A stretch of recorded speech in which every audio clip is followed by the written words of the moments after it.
Julio César fue uno de los líderes más influyentes de la historia romana. Conocido por su genio militar, su habilidad política y su carisma, transformó la República Romana en el camino hacia el imperio.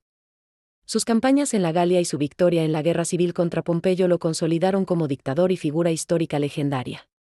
Nació el 12 de julio del 100 a.C. en Roma, en una familia patricia, los Julios, que afirmaban descender de Venus. Su padre fue Cayo Julio César y su madre Aurelia Cota. Tenía dos hermanos, un hermano menor llamado Cayo Julio César y una hermana llamada Julia, quienes formaron parte de su entorno familiar y político. Se casó varias veces, entre ellas con Cornelia, Pompeya y Calpurnia, y tuvo un hijo, Cesarión, con Cleopatra VII de Egipto. Recibió la educación propia de la élite romana y comenzó su carrera militar en Hispania y Asia Menor, demostrando desde joven su talento estratégico. Batalla de Bibracte 58 a.C. Fue la primera gran victoria de Julio César durante la campaña en la Galia. Enfrentó a los helvecios, una tribu celta que intentaba migrar desde lo que hoy es Suiza hacia el oeste de la Galia, desafiando la autoridad romana.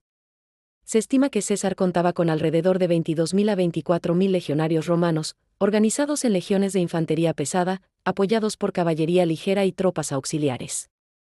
Los helvecios disponían de aproximadamente 368.000 personas en total, aunque solo una parte de ellas eran combatientes armados, estimados entre 35.000 y 50.000 guerreros, equipados con espadas cortas, gladius, lanzas, escudos y carros de guerra, y conocidos por su agresiva carga frontal y movilidad. El entorno jugó un papel clave. Bibracte era una ciudad fortificada situada en una colina, rodeada de bosques y colinas bajas que facilitaban la defensa y el control del terreno. César utilizó estas características a su favor, bloqueando los pasos estratégicos y forzando a los helvecios a entrar en combate en terreno desfavorable. Durante la batalla, los romanos emplearon la formación en triplexacies, con líneas profundas de infantería que resistían los ataques frontales y permitían maniobras de flanqueo. La caballería romana interceptó a los helvecios que intentaban escapar o rodear las posiciones romanas. Tras un intenso enfrentamiento, los helvecios fueron derrotados y obligados a regresar a su territorio original. Batalla del río Sabis/Sambre 57 a.C. Fue un enfrentamiento clave durante la conquista de la Galia por Julio César. Ocurrió cuando los belgas, aliados de tribus locales y considerados entre los guerreros más feroces de la Galia, intentaron sorprender a las legiones romanas cerca del río Sabis, actualmente río Sambre, en Bélgica. Los belgas reunieron un ejército estimado entre 30.000 y 50.000 guerreros, equipados con espadas cortas, lanzas largas, escudos grandes y carros de guerra ligeros, y estaban acostumbrados a luchar en formaciones desordenadas pero agresivas. César contaba con alrededor de 30.000 legionarios romanos, organizados en infantería pesada disciplinada, divididos en varias legiones con líneas profundas y apoyados por caballería romana ligera y arqueros auxiliares. La preparación de César y su capacidad para organizar el terreno fueron fundamentales. Dispuso las tropas a lo largo de un terreno elevado y ligeramente boscoso, lo que ofrecía cobertura y permitía maniobras defensivas ante el ataque sorpresa. El combate comenzó cuando los belgas, confiados en su número y en un ataque rápido, intentaron cruzar el río y emboscar a los romanos. Sin embargo, las legiones romanas, disciplinadas y firmes, resistieron el primer embate. La caballería romana interceptó a los flancos y obligó a los belgas a retroceder en varias ocasiones. La batalla se caracterizó por enfrentamientos cuerpo a cuerpo intensos, cargas de caballería, y maniobras de flanqueo que desorganizaron a los belgas. Finalmente, los romanos obtuvieron la victoria, infligiendo fuertes bajas a los belgas y consolidando el control romano sobre la región norte de la Galia. Batalla de Gergovia 52 a.C. Fue uno de los enfrentamientos más desafiantes de Julio César durante la Guerra de las Galias. Ocurrió cuando César intentaba someter a la tribu de los arvernos, liderados por Vercingetorix, un joven pero brillante estratega que unificó a varias tribus galas contra Roma. El ejército romano estaba compuesto por aproximadamente 50.000 legionarios, apoyados por caballería ligera y auxiliares. Los arvernos y sus aliados reunieron alrededor de 30.000 a 35.000 guerreros, equipados con espadas cortas, lanzas largas, hachas, escudos grandes y carros ligeros, acostumbrados a luchar en terrenos defensivos y montañosos. Gergovia era una ciudad fortificada situada sobre una colina elevada y rodeada de terrenos escarpados, lo que ofrecía una ventaja defensiva significativa para los galos. César intentó asediar la ciudad y tomarla por asalto, pero el terreno dificultaba la maniobra de las legiones y limitaba la efectividad de la caballería romana. Durante el combate, los romanos atacaron los flancos y los accesos más débiles, pero la defensa galo-romana, liderada directamente por Vercingetorix, logró repeler los avances con estrategias de defensa en altura, emboscadas y contraataques. La moral de los galos era alta y su conocimiento del terreno les permitió infligir bajas significativas a los romanos. Finalmente, César sufrió una derrota estratégica, siendo obligado a retirarse sin tomar la ciudad. Batalla de Alesia 52 a.C. Fue el enfrentamiento decisivo de Julio César durante la Guerra de las Galias y la culminación de la resistencia liderada por Vercingetorix. César comandaba aproximadamente 60.000 legionarios romanos, organizados en varias legiones con caballería y tropas auxiliares. Por su parte, los galos, concentrados en la ciudad fortificada de Alesia, sumaban cerca de 80.000 combatientes, incluyendo guerreros arvernos y aliados de otras tribus galas, equipados con espadas cortas, lanzas largas, hachas, escudos grandes y carros ligeros. Además, una fuerza de refuerzo externa de unos 250.000 hombres intentó romper el sitio, creando un desafío logístico y táctico enorme para los romanos. Alesia estaba situada sobre una colina elevada y rodeada por un valle profundo y barrancos, lo que proporcionaba una posición natural defensiva para los galos. César aprovechó esta geografía para construir fortificaciones dobles, con una circunvallación interna para sitiar la ciudad y una contravallación externa para repeler al ejército de socorro galo-romano. Estas fortificaciones incluían fosos, estacas, empalizadas y trampas, y fueron clave para mantener a las fuerzas enemigas bajo control.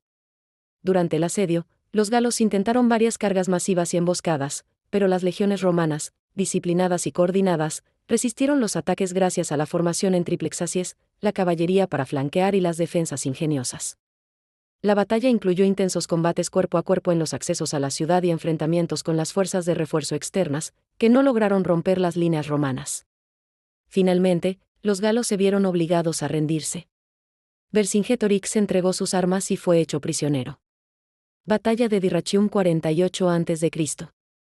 La batalla de Dyrrhachium fue un enfrentamiento clave durante la guerra civil romana entre Julio César y Pompeyo Magno. Se desarrolló en la ciudad portuaria de Dyrrhachium, en la costa del Adriático, en la actual Albania.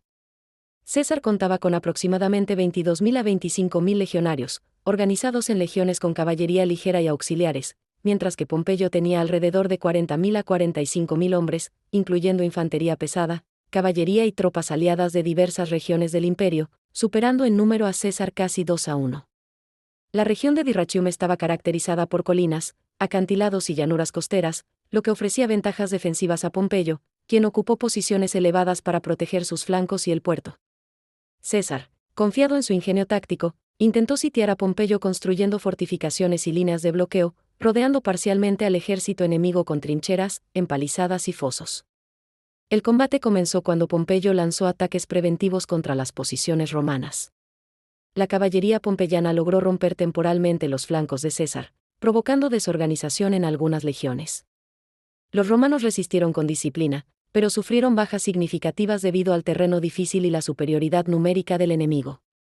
La batalla fue principalmente un enfrentamiento de asesoramiento táctico, maniobras defensivas y pequeñas escaramuzas, más que un choque frontal masivo. Finalmente, César se vio obligado a retirarse estratégicamente para evitar la destrucción de su ejército. Batalla de Farsalia 48 a.C.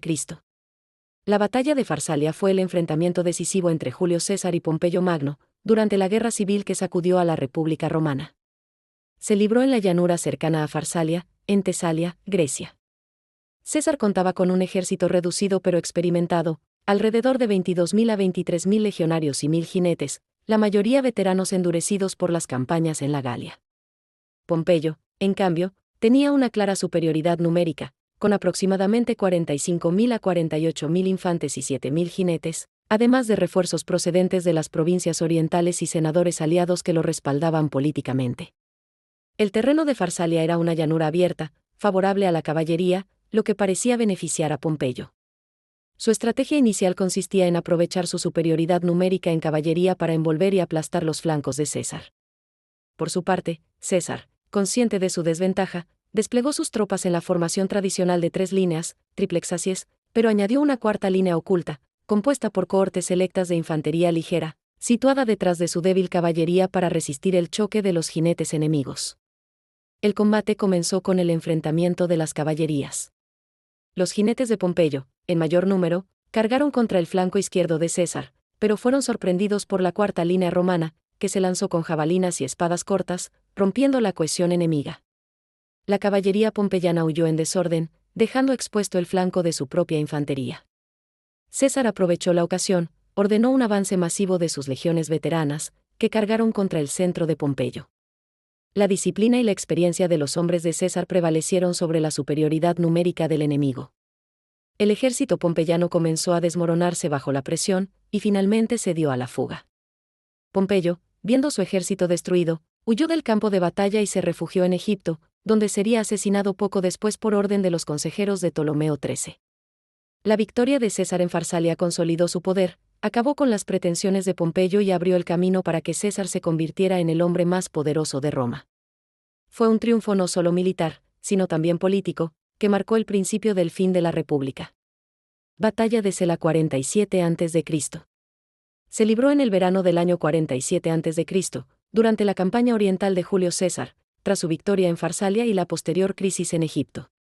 César acudió a Asia Menor para enfrentarse a Farnaces II del Ponto, hijo de Mitrídates V, quien había aprovechado la guerra civil romana para rebelarse contra Roma y recuperar los dominios de su padre en la región del Ponto, en la actual Turquía. El ejército de César era reducido, ya que estaba lejos de Roma y carecía de refuerzos inmediatos. Disponía de alrededor de 15.000 a 20.000 hombres, en su mayoría legionarios veteranos de campañas anteriores, junto con algunas unidades auxiliares locales. Farnaces II, en cambio, reunió un ejército de aproximadamente 25.000 soldados, incluyendo infantería póntica, caballería ligera y carros de guerra con guadañas, un arma intimidante que heredaba de las tácticas orientales. El terreno de Sela favorecía a Farnaces, se trataba de una región montañosa con colinas estrechas, donde construyó fortificaciones y esperaba obligar a César a luchar en desventaja. César, sin embargo, actuó con rapidez. Conocido por su audacia, lanzó un ataque inmediato y sorpresivo antes de que el enemigo pudiera organizarse por completo. Los legionarios romanos, armados con gladius, pilum y escudos rectangulares, avanzaron en formación cerrada, resistiendo el impacto inicial de los carros guadañados. Una vez que los vehículos perdieron fuerza y se desorganizaron en el terreno irregular, las legiones contraatacaron con disciplina férrea. La caballería póntica no pudo contener la ofensiva romana, y el ejército de Farnaces fue aplastado en cuestión de horas. La rapidez y contundencia de la victoria quedó inmortalizada en la famosa frase de César: «Vení, vidi, vici, vine, vi, vencí», enviada en un informe al Senado de Roma para resumir la campaña. Batalla de Tapso 46 a.C. Se libró el 6 de abril del 46 a.C., en el norte de África, cerca de la ciudad de Tapso, en la actual Túnez. Fue uno de los enfrentamientos decisivos de la guerra civil entre Julio César y los últimos pompeyanos que habían huido tras Farsalia. El ejército de César estaba compuesto por unos 60.000 hombres, entre ellos alrededor de 40.000 legionarios veteranos curtidos en la Galia, más 5.000 jinetes y auxiliares númidas. Su rival era Metelo Escipión, líder pompeyano, que había reunido aproximadamente 70.000 soldados, con el respaldo del rey númida Jubay, quien aportaba tropas africanas y, sobre todo, una poderosa arma intimidante, unos 60 elefantes de guerra. El terreno de batalla era una llanura costera, con marismas cercanas. Escipión y Juba confiaban en que los elefantes abrirían las filas de las legiones romanas, tal como Aníbal había hecho siglos antes contra Roma. César, sin embargo, había previsto esta amenaza. Ordenó que en las primeras filas se colocaran trompetas, arqueros y honderos, además de cohortes especialmente entrenadas para enfrentar a los paquidermos. Cuando comenzó el combate, los elefantes cargaron contra las líneas de César, pero fueron recibidos con una lluvia de jabalinas y proyectiles. Los trompeteros tocaron sus instrumentos con fuerza, provocando que los animales se asustaran, se descontrolaran y arrollaran a sus propias tropas en vez de abrir brecha entre los legionarios. Aprovechando el caos, César ordenó a sus legiones avanzar en formación cerrada. Su infantería, con disciplina férrea, rompió el frente pompeyano. La caballería cesariana, apoyada por los númidas aliados, persiguió sin piedad a los fugitivos. El ejército de Escipión se derrumbó, dejando un campo de batalla cubierto de cadáveres. Las pérdidas fueron enormes, se estima que 50.000 pompeyanos y aliados murieron, mientras que las bajas de César fueron mínimas. Fue una masacre que demostró no solo la eficacia de las legiones, sino también la brutalidad de la guerra civil romana. Metelo Escipión huyó pero fue capturado y ejecutado, y Jubay también acabó muerto poco después. La victoria en Tapso aseguró a César el control total de África y eliminó a casi todos los líderes de la facción pompeyana, salvo a los hijos de Pompeyo que aún resistían en Hispania. La batalla marcó un hito, fue la última vez en la historia que elefantes de guerra se enfrentaron directamente a las legiones romanas, y simbolizó el triunfo definitivo de la disciplina romana sobre la fuerza bruta. Batalla de Munda 45 a.C.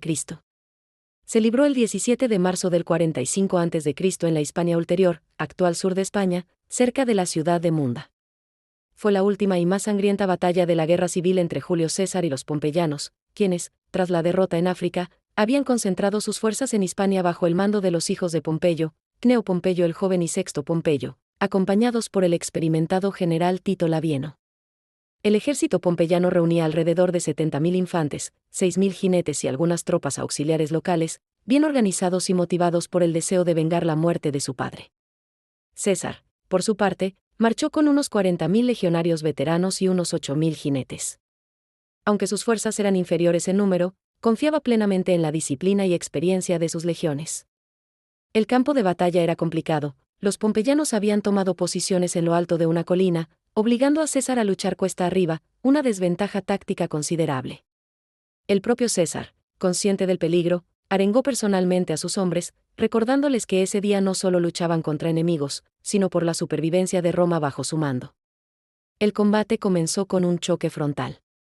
Los legionarios cesarianos, con gladius y pilum en mano, intentaron romper las líneas enemigas, pero los pompeyanos, firmemente atrincherados, resistieron con gran dureza. La batalla se alargó durante horas, sin que ninguno de los bandos lograra imponerse. En un momento crítico, César se lanzó personalmente al frente, espada en mano, para animar a sus tropas.